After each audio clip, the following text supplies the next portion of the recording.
ABC Listen. Podcasts, radio, news, music and more. No, you don't swim in the pool after that. Yeah, you do. Do you still subscribe to the idea that you can't swim after eating? That was all a lie. You know that, don't you? I don't know why they lied to us about that. It's been debunked. It's been absolutely debunked that you can't swim in the pool after you've eaten. Doesn't give you a stitch? No. Bang, bang, bang, bang, bang, bang on. Hi. Hello, Zan. How are you going? I'm so much happier for seeing In person. you. In the flesh. Yeah. We're bringing Bang On Live to the studio because usually we use our big tour to catch up with each other. But you are in Melbourne with me for the next couple of weeks and I couldn't be happier. We're both wearing brown. That's right. Brown is now. We are autumn. How now, brown cow? I'm in town filming Spicks and Specs again. We my started. God, this is huge. First step yesterday, kicked it off. It goes on air in a couple of weeks, I think. Hang on a minute. Just need to get the vibe.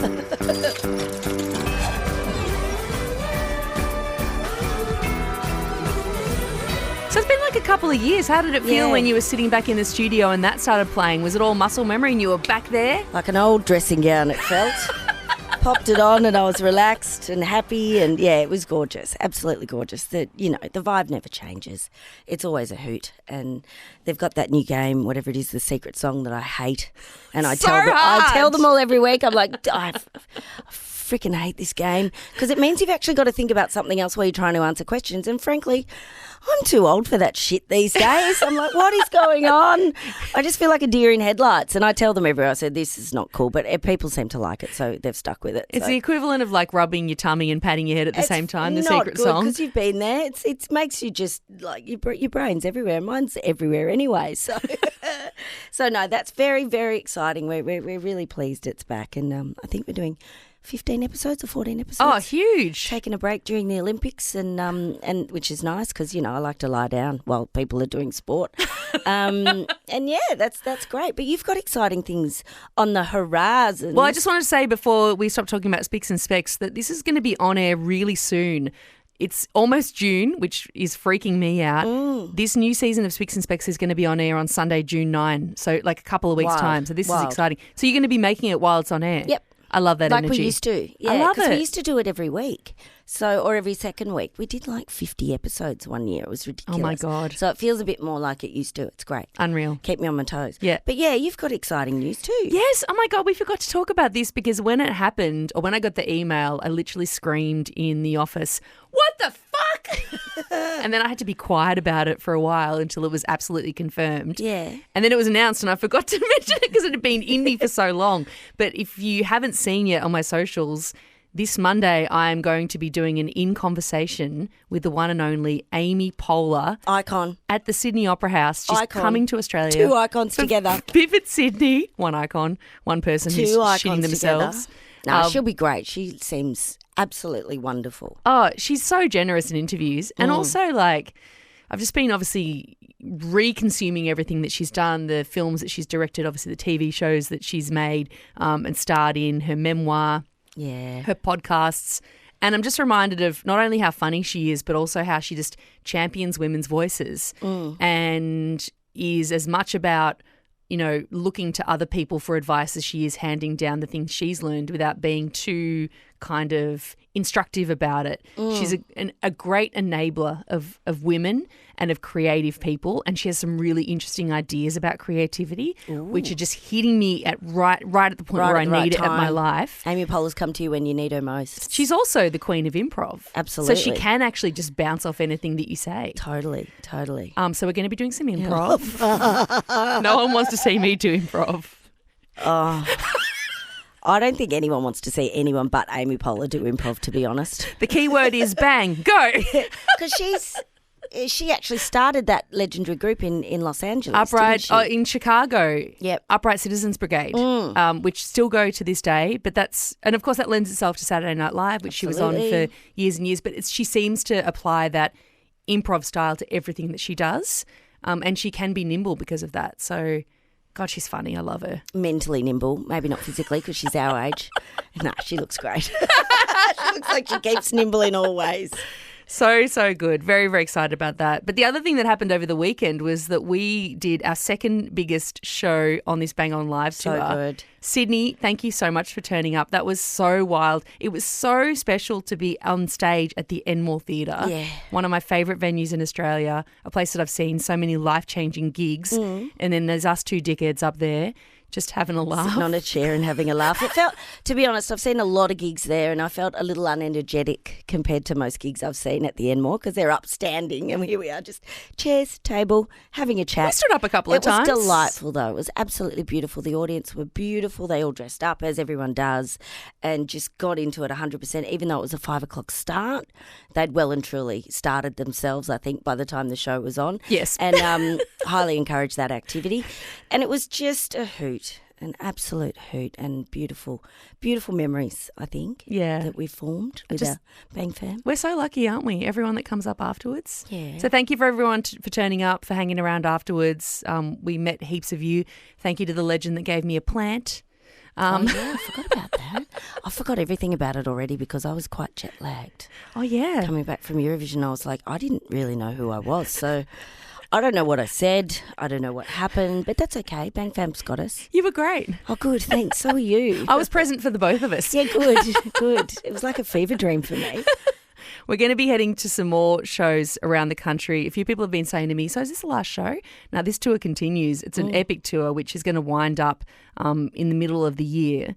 But Geelong, you're next, then Thirroul, then Cairns, which is our little escape, particularly for people in the southern states if you want to head to Cairns during school holidays. This will be genius. And what are we offering again? We're going to offer a little bit of pool time. Bit of pool time. Pool time cocky, I believe you call little it. Cocky. That's cocktail. Cocky of your whatever your taste. Yeah, it could be. I mean, look. A mocktail, a cocktail, mocktail, cocktail. Mocky or cocky, mocky cocky, mocky cocky. Yeah. So that's what we're offering for a lucky ticket holder in Cairns because you know we want to meet you, but also pool time. That's pretty special. I'll order the chips. Oh, good. Yeah, tomatoes with sauce. Before we start the mocky cocky because then we'll get a little bit dizzy, won't we? Exactly. Yeah. That's right. You have to swim in the pool for that. No, you don't swim in the pool after that. Yeah, you do. Do you still subscribe to the idea that you can't swim after eating? That was all a lie. You know that, don't you? I don't know why they lied to us about that. It's been debunked. It's been absolutely debunked that you can't swim in the pool after you've eaten. Doesn't give you a stitch? No. Remember stitches? See, stitches. Remember when like, you used who to gets a exercise stitch? so I don't hard do that you would anything get in a the stitch? pool. I haven't exercised so hard that I've gotten a stitch since I was in primary school. No more cross-country races for me. Oh, yeah. I did genuinely get stitches from those, but it never got me out of the run, sadly. Did you ever fake a stitch? No, yeah, probably. I think so. Did you? Fake a stitch and I've got my period on swimming carnival days. Oh, yeah, that was good. That was always good.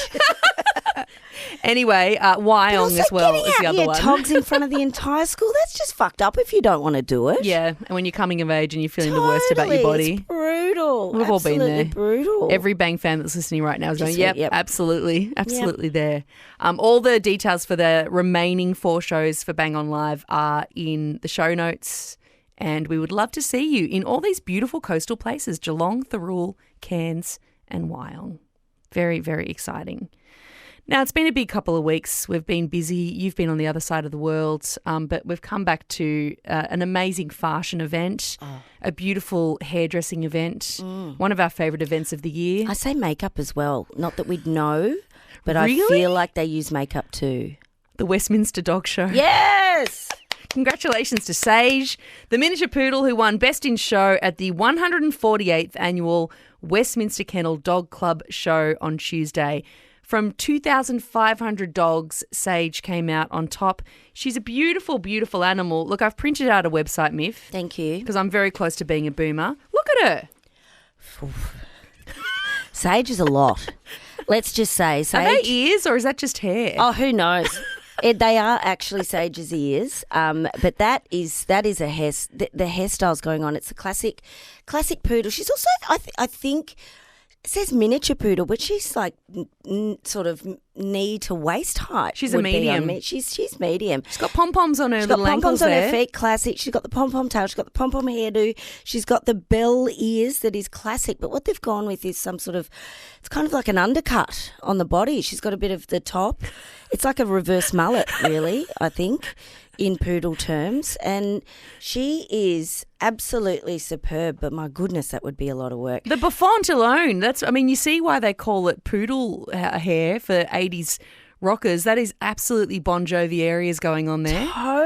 Totally, which says a lot about what's coming back, I think, in fashion, because I feel like we can look to our dogs for what to look forward to on the fashion calendar. I reckon big hair on the gents is coming back. We've already had the mullet. It is time. Get your hairspray out, gentlemen, if you're listening, fellas. Bring it on. Blow dry your hair upside down to get that extra volume. Oh my God, yes, a blow we wave. are ready, and you know anyone can do this. A blow wave and a bit of Taft. Yes, exactly. Sprayed upside down, it's fantastic. But what I loved about Sage, the miniature poodle, winning this was the fact that Sage's handler, Kaz Hosaka, this was his last show of his career. This was his final one. Wow. And he took it out with Sage, and it was just emotional. I watched the video online. I cried. I was like, you've worked so hard for this. You've worked. It's such a lot of work, and I do believe there would be makeup. Like she's got paint on her body where they might have nipped a bit with the shaver, I'm sure. But the blow dry's being used, the hairspray's being used, and on the other doggies as well. I mean, looking at the beautiful. Hang on, I need to get my pictures out. I need to see them too. I can hold it up for you if you like. I've printed it out. Oh, You're talking can about you? Mercedes? Oh, Mercedes the German Shepherd, yeah. I mean, of course, that's just a cut and blow wave really for that one.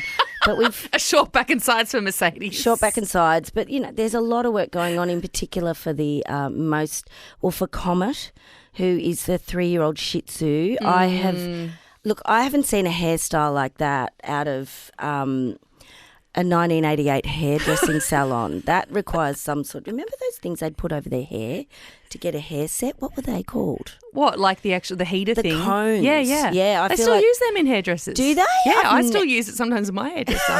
What do they do in I set there? my curls. I got to set the curls. Really? Yeah. I thought that's where Nana got the pink and the blue rinse. It's all the same things. I didn't realise it's that a was still a delicate thing. heat. It's a radiant, delicate Oh, heat. I love that. I love that. I feel like that Comet's been under that for quite some time because there's a lot of work finished with a lovely little bow on top of the head. The bow's beautiful. Yeah, a I lot of particularly- teasing as well. I like Lewis, the 6-year-old Afghan hound, which is the supermodel of dogs, don't you think? Look at that totally. stride and the way that the hair blows back. Even if they weren't running, I feel like there would be a fan in front of little yeah. Lewis just blowing it back.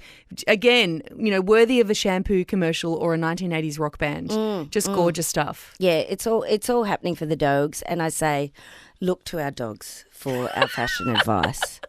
Because there's a lot of bell shapes going on as well, and we can see that in the enlarging of the pants that we're wearing now. There's a lot of, that sort of work, so the pants are flaring out. So you reckon the Sage's the dog's hairs are flaring out. echoing that. The Micah, that was another one that won one of the awards. I can't remember which, but seriously, go and look it up. So beautiful. I'll put it all in the show notes. You don't have to print out the website like me. You can just look at it on the internet, the World Wide Web if you like.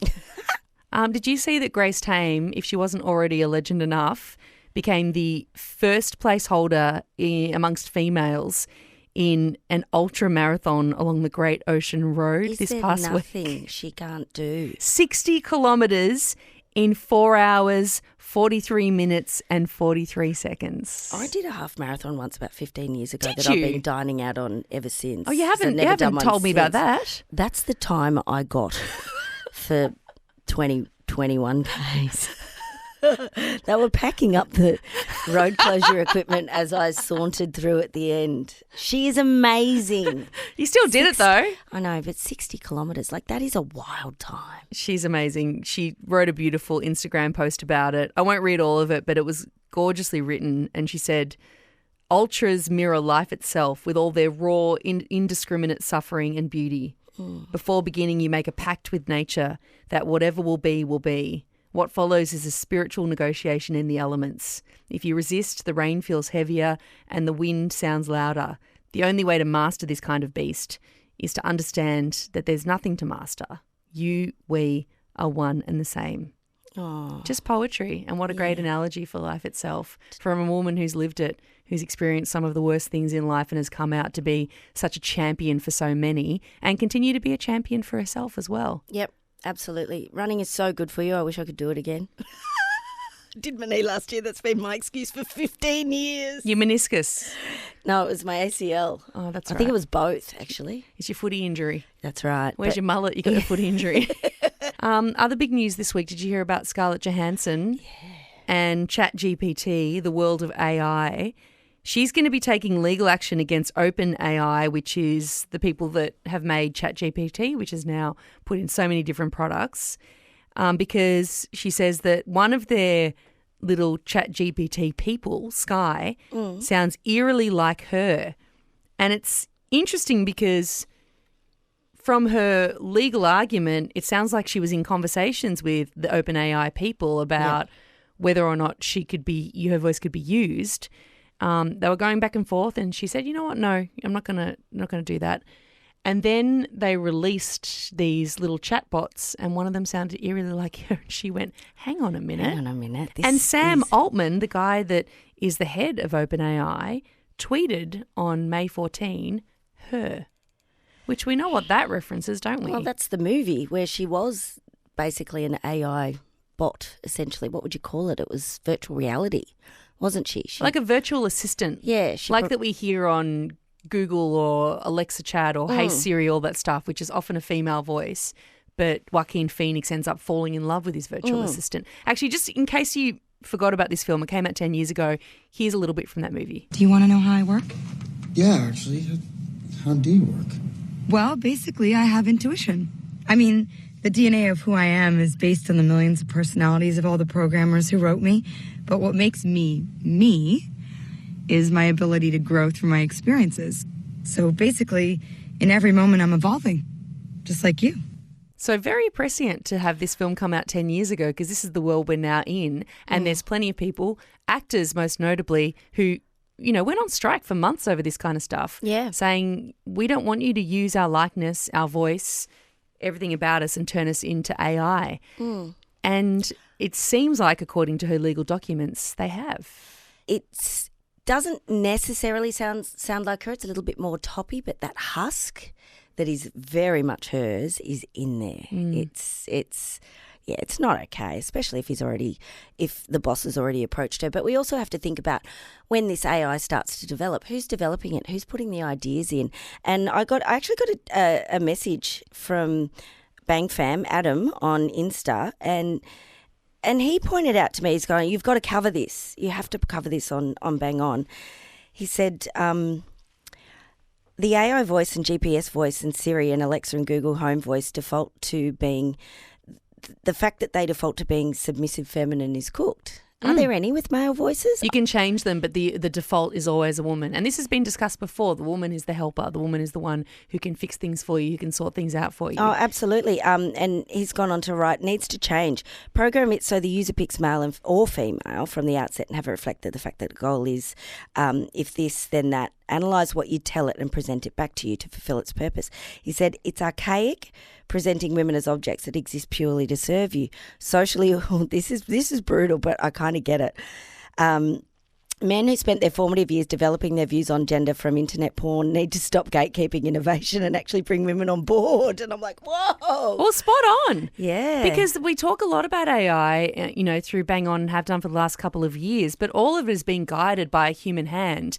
And a lot of discussion has been happening recently around how young male minds are being cooked. They're growing up with all of this stuff online. And the people who are pushing stuff into the algorithms, the sort of stuff they're seeing, the voices in AI, all of this is being run by mostly men in Silicon Valley who go unchecked and have huge amounts of power, and they decide how the world should sound and how the world should be. And that's a very narrow focus with a very narrow vision of what gender roles are, and it's absolutely cooked, and it's being baked into AI and all other tech by human hands, And by I think- human male hands. I think we spoke about this a couple of weeks ago, but let's never forget that Facebook began because it was a college campus activity for boys to rate hot or not Yeah, ranking. fellow women on campus. Yeah.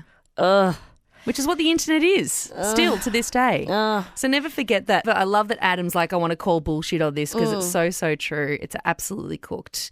We'll see how that goes. She's taking legal action. They say, no, it's not. But they did ask her after, like 2 days before they were about to release it, just checking if you changed your mind. So it's not looking like a great case before they unleashed it. But it's not the only kind of weird thing that's happened this week that hasn't been great for women. That incredible speech, incredible is an interesting word, an unreal speech, Yes. in the worst of ways, by Harrison Butker, who's the kicker for the Super Bowl champion team, the Kansas City Chiefs, and given to his, I guess, the commencement speech for the class of 2024 at Benedict College, which is where he went in Kansas in about the last week on May 11. What did you make of this speech, Myf? Who asked him? Who the hell asked him, knowing full well he held very, very right-wing, extremely conservative views? I mean, this is a college campus where women are educated and educating themselves. And the fact that this guy kicks a ball, a bit of leather around it, and we could point to the speech, but I feel like we don't have to. Everyone's heard him spout his archaic views about how women would be much happier if they just concentrated on their marriage and bringing up children. Their vocation of homemaker. That's right. You know what? I missed that memo. All the questions that you ask are valid. I've done the work. You know how bang on is our tagline is we read all the think pieces so Yeah. you don't have to. I watched the whole speech. Did you? Yes, because I was curious about what else it held, because so often in media we get one little bit and everyone... You wanted to give him the benefit of the doubt. I didn't want to give him the benefit of the doubt. I wanted to understand. I had more questions. I was like, why did they ask him? So Benedictine College is a conservative Catholic college. He went there, he's alumni, and their views are incredibly, it's a liberal arts college, but it's also incredibly Catholic and conservative. So there's a reason why everyone is cheering away. And No booze. No booze. In his 20-minute speech, he does talk about, the most excited thing that you'll do is your marriage and your children and that bringing that into the world, and that his wife Isabel would be the first to say that her life truly started when she started living her vocation as a wife and mother. I'd like her to say that instead of him, but anyway. She has been removed from Instagram. There's all the tags have gone, all the pictures of them together. She's protecting herself. But some of the other highlights from this speech, and I did watch all 20 minutes of it, side note, Benedictine College's YouTube has 7.8 thousand subscribers. This video has 1.8 million views. Oh, God. So they've gotten more attention than they probably were ready, and they have stopped the comments on that page. But he says some wild stuff like, I mean, this is a giveaway for a Catholic college. Suffering in this life is only temporary. He talks about attending traditional Latin Mass, but he makes it the acronym TLM. Everyone in the room knows what TLM is. So he's very much from a very deeply conservative Catholic background, but also talks about, and this is a commencement speech for people who are about to begin their university degree, hopefully learn more, widen their worldview. He says, who we are and where we want to go, where is that? Heaven. That's the ultimate. Oh, yes, up in So it's not, life is clouds. just like we're just treading water here. It's all about the afterlife. Deeply Catholic views. No disrespect. If that's what you believe in, that's fine. You're allowed to religion, go for it. That's fine. Believe what you want to believe. But he says that men have to put aside what they're into as well to basically follow traditional Catholic values. So everyone's screwed in this yeah, speech. I know, but he's got someone at home helping him 24/7 to make sure that he puts it all aside. 100%. And I think that women get a much harder run in his speech. I think that it's a shame that this has been elevated. It's been elevated because he is a part of the Super Bowl winning team. And I think that people saying, and I've seen a lot of people saying, they're just his views and he's allowed to believe whatever he wants. Yes, free speech, and yes, that's true. But I think that that message that he has, this overriding message he has about clawing back a sense of power that he feels he's lost. He talks about the fears of speaking truth, of being shut down in the face of, quote, the tyranny of diversity, equity and inclusion. He sees that as a tyranny. And the fact that he wants to claw it back and he feels like they're losing that power. Him as a religious white man who's quite successful in the world, I would argue that spreading that message far and wide, and again to lots of young men who think, oh, that makes sense to me, I feel sidelined, is dangerous. It is dangerous. Also, he's just a bit of a loser. He's singing from the same songbook of these dudes who think they're losing power when really, mates, you're not. You're fine. Nah. He is a loser. What did you send me? That video of someone saying if you can't have someone run your life, you sound like such a loser. A-grade loser. A-grade loser. You don't need it. I mean, that essentially the patriarchy is based on centuries of men having women essentially be slaves for them. Yeah. Until our generation. And they don't like giving that up. And these sort of speeches just show that for what it is. It's all tied together. Everything we're talking about with AI and Scarlett Johansson, with this cooked speech of conservative values.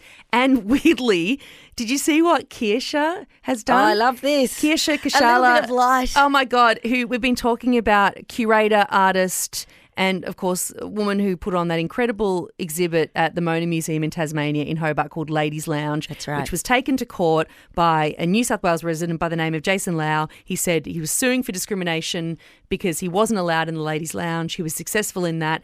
And now Kirsha is taking that to the Supreme Court. Yes. She's challenging that, but she's gone Doing something else. one extra myth. Yeah. I mean, the whole point of the artwork was that men should feel uncomfortable about the fact that there have been spaces that women have never been allowed into. And there still are in the world, all over the place, and that was what the artwork was. So he's taken her to court, but what she's gone and done is worked her way around the law, and this is amazing. She said that in order to be compliant with regulations, the space will be again allowed for women or people who identify as women. She's going to install a dunny, a toilet, and that A fabulous toilet. Yeah, and then it will no longer be the ladies' lounge, it's just going to be the ladies' loo. And I just think it's amazing that we've found this loophole because, again, she's gone on to say we need to challenge the law to consider a broader reading of its definitions as they apply to art and the impact it has on the world, as well as the right for conceptual art to make some people, in brackets, men, uncomfortable. And I love that she just keeps stirring the pot and adding layers to this. It's genius. But also working totally within the realms of the legal system that has made this decision. Yes. So they've said, by law, this is discriminatory. And she said, well, by law, this is a toilet. Yeah. This is a toilet now. And only women and people identifying as women can go into that toilet. So she's singing by the same songbook while she waits for this appeal to go through to a higher court. And I think it's friggin' genius. Yeah, she said it's a toilet that is celebrated the world round. It's the greatest toilet. And men won't be allowed to see it. Yes! We're back. And we're back. So good. I mean, it's different to that other loo that you go into in Mona where there's a mirror or a video camera and you can see yourself poo. Oh, is that still there? So I've never been lucked in out. That toilet. I've never been quote unquote lucky to do I would leave if that was in. Yeah, no. Remember when that first opened and everyone was like, "I want to get in that toilet." It's like, why? Why? Why do you want to look at what's coming out? Why? You've got the cloaca machine around the corner. You can go and see something excrete. You don't need to watch yourself do it. I'll never get the smell of that cloaca machine out of my nose. If anyone's not been to Mona and not know what we're talking about, it's a machine that they feed with all the food stuffs from all the restaurants every day, and it basically digests it and shits it out. Yeah. At a certain time of the day. It's more regular than most humans. It's in a very big room. Really gives you a sense of the length of the intestines, doesn't it? Oh, speaking of shit, can we just shout out our bang babe, Caitlin, who sent us No, wait, let me finish the sentence. The most beautiful bird update, because we haven't had any bird chat in a while. No. Young people are heavily into pigeons, Myf. Oh, this makes me so happy. Pigeoneers. Yeah, Pigeoneers. There is a name for it. And I just love this because the pigeon is the affordable bird, isn't it? They're everywhere. You too can have a pigeon. And I think we need to elevate the pigeon to a higher status. I love I mean, pigeons. they've got wings. Can't they elevate themselves? Well, they can, but people say horrible things about the pigeon. They're like the rats of the sky. That's what I say. No. I saw the vermin of the sky. They're not. They're beautiful. little heads going, and they've got beautiful colours, and I adore pigeons. And I remember when I was living in London many years ago, and I was a bit lonely. My cats hadn't arrived yet because I flew them over to move with me. And I just remember being in what's that big place with the it's Oxford Circus or something with the Trafalgar Square. Trafalgar Square. That's it. I knew where your brain was going. I lived there for 2 years. I should know. And it's just Pigeon City, and I was like, I loved it. I was Feed the like, look, birds. admittedly, people would let them stand on their arms and stuff, and I was like, no, that's a bit rank because they. Tuppence a bag. Yeah, but the little pidgeys are adorable. And 20-something young folk have now decided that they want to get into birding because you don't necessarily need a big space to keep them. There's, as I said, plenty to choose from. I'm not sure you can just take them from the wild. I don't think you can. But they can do all sorts of things, and they're amazing birds. There's 2 different groups. There's keepers of long-distance pigeons for the racing circuit. So those ones go off and do you pop a little tag on their ankle and they fly off and head to it. Like ultramarathon runners. Yeah. Well, it's the Grace Tame of the sky. They're out there. And then there's another type, and this is performance pigeons enthusiasts. And apparently they just keep their pigeons and they just look at them a lot and enjoy them. And I'm here for that. The scene is huge. Keely Wright, who I just hear as Keely from Ted Lasso, is 19, and she is a former UK Young Pigeon Fancier of the Year. She's liking the fact that they can cause a stir in the traditional scene and get rid of the whole kind of flat cap and pipe smoking stereotypes and get some young, Gen Zers in the scene. I think we're beyond Gen Zers, aren't we? I don't know where we're What are the at next anymore. ones? Just young folk. Let's put them all in a box. It's too hard. We're going to get to that in just a moment. It's numbers. But it's new blood after years of it being seen as a dying hobby. I love this story. I love a bit of bird talk and pigeons. I will look at you differently. Yeah, no, they're amazing. And remember in wartime, particularly the First and Second World War. I'm not that old. When communication, well, you would have learnt this at school though, when communications were difficult and they were using, little bit of that. Whatever. Morse code. Yeah, Morse code. They also use pigeons to transport their messages. Yeah. Yeah, so they're a very clever bird. They're a beautiful bird. Reassess the pigeon, I say. I've got a lot of pigeons around my apartment block. Have I ever told you about Bird Lady? Oh, I think you have. Remind me. Well, she's recently moved out. She's me in the future, isn't she? She absolutely is you. Yeah. And everyone I know connects deeply with her. But if you lived near her, then it was a whole other story. So she had some pigeons who would hang out, just about drive her crazy. And she stayed at home a lot, so she was home all day, and she would come out and hit like a pipe against the balcony and just at all hours, shut the fuck up! Oh, she didn't like the pigeons. That's what she hated, the pigeons. But the irony is that she moved out recently and the pigeons have gone too. Oh, no. So they were tormenting they're clever. her. They were tormenting her. They went, you're a mole, here we go. Every day, just tick the job off the list. Let's go give her the shits. Our next door neighbour's moved out because of Bird Lady. Like, we can't handle it. Dirty birds. They are dirty birds in the best sense of the word. I love it. Amazing. Speaking of not understanding the youth.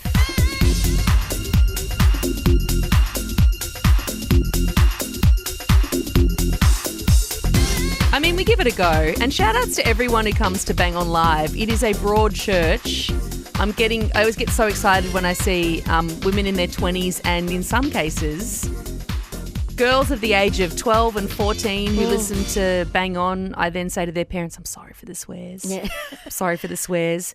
But you keep us in the know, and particularly Ashley, who emailed the Bang Box a couple of weeks ago. Because I talked about these socks a couple of weeks ago and talked about the length of the socks. Well, you told me that ankle socks are over. I didn't know this. It's like skinny jeans. I had no idea. You're my connection to the world of fashion. fashion. Skinny jeans are actually back now, which is traumatic. It's Jesus too quick, Christ. but anyway.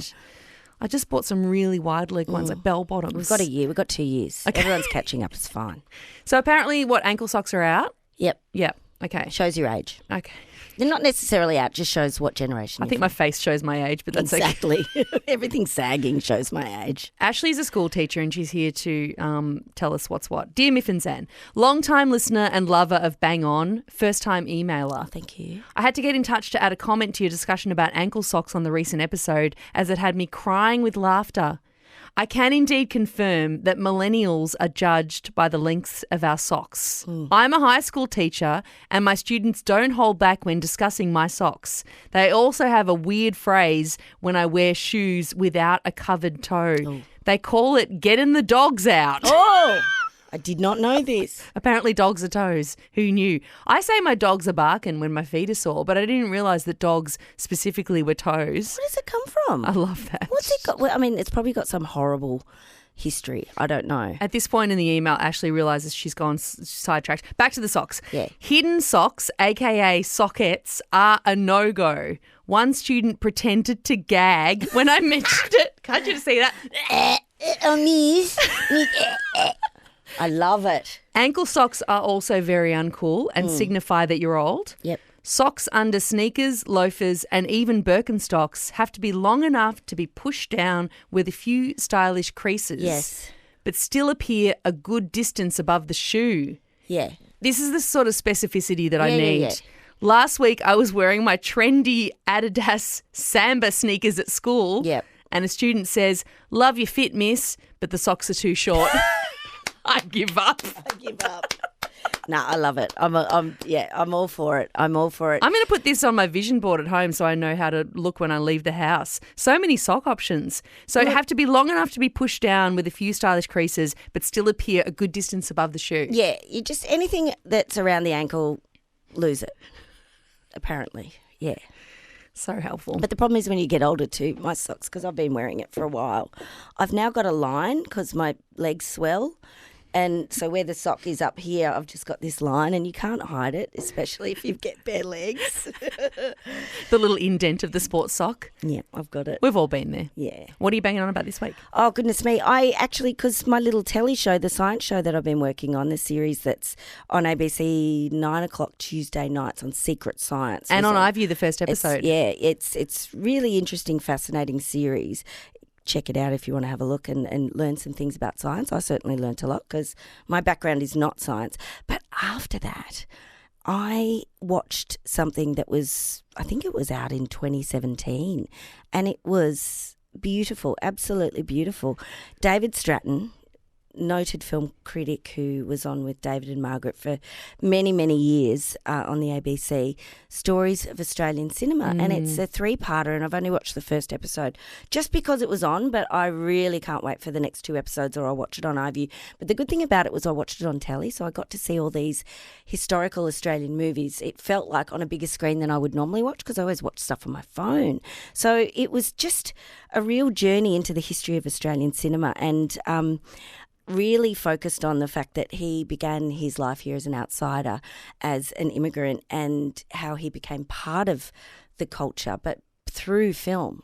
Film helped him understand the culture, and he talked about so many legendary Australian films, and I don't know what the next 2 episodes will hold, but I'm sure it will be equally as magnificent. But just beautiful films like Walkabout that I haven't seen for years and years since film school, and looking at how beautifully they were filmed, and what they said about Australia, Wake in Fright, films like that, and watching the starkness and the brutality of those films, and even Evil Angels, which was the Lindy Chamberlain story, which changed culture here in Australia, even though it wasn't well received, because people, and I think still are very frightened about movies that tell us who we are truly and honestly.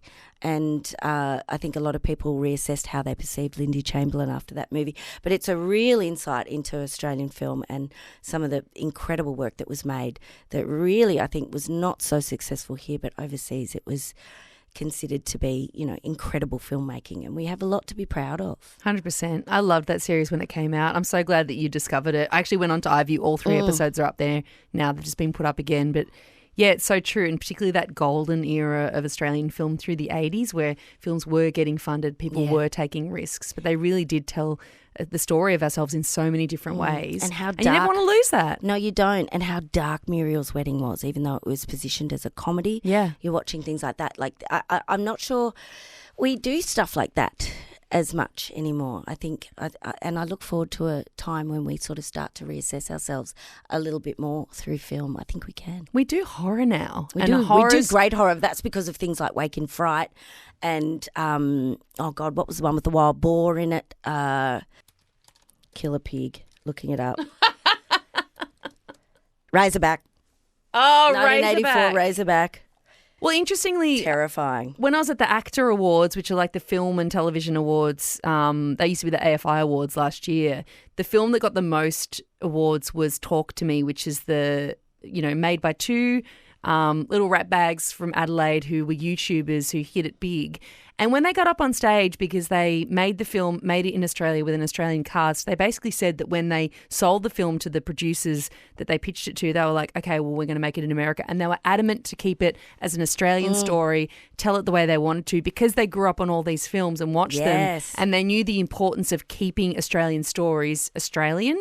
And I love that. And these were two guys who, like I said, connected with the world and creation through YouTube, very much young kids making it huge, but they still had a respect and admiration for Australian film and how it should be done and continued. It just warmed my heart. I thought the kids are all right. The future's going to be fine. Of course they are. It's fine. We're fine. Good. We're fine. We're good. Yeah.